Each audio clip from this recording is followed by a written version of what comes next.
Hello, welcome to Carpool for School. Welcome to Carpool for School.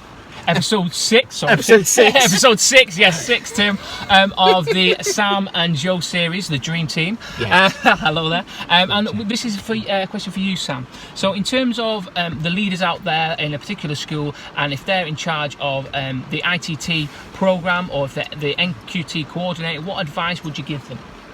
So, first of all, sort of treasure the fact that you've got trainees or NQTs in your school, because you know they are your workforce, they're your future workforce, or even your current workforce.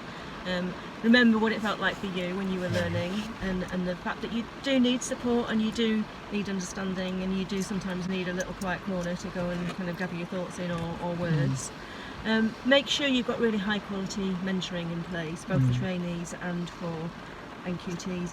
Being a mentor is actually fantastic professional development, and it should be something that people really aspire to. It should be something that where you've got a little bit of experience before you do it, because you really need to know what good practice looks like and be able to talk to people about it. And that, you know, to be honest, if you're an NQT, you probably shouldn't be mentoring an ITT trainee, which does sometimes happen. It should be seen as a badge of honour, and you should be given the time that you need to do it. And the school will benefit because it is good professional development. Thinking about somebody else's practice helps you think about your own practice, helps you articulate it with others, and that brings the whole school up. And a lot of really good schools have everybody as a trained mentor, and they feel like it's part of their sort of school development plan to do that. I said earlier about the importance of having sort of realistic expectations, and that doesn't mean that they're low expectations, it just means they're realistic in terms of what they're likely to know, maybe theoretically but not ever have applied, or maybe what they just simply can't know until they've got their own class and their own children that they're spending enough time with to sort of see that development over time.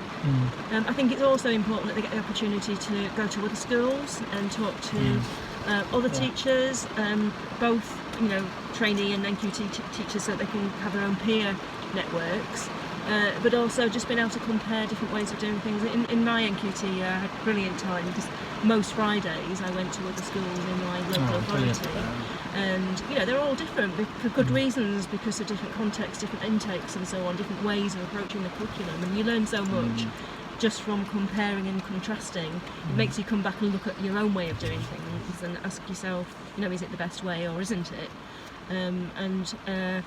Again, that's what the Charter College is all about, is kind of situating those kind of conversations that you have with yourself in evidence and what the sort of research tells us. So maybe another thing I would say to senior leaders is do embrace a chartered college for your trainees, for your NQTs, as a great source of support. And maybe in doing so you'll realise actually it could be of value to the rest of the school as well, but certainly for those early career teachers, it's really important.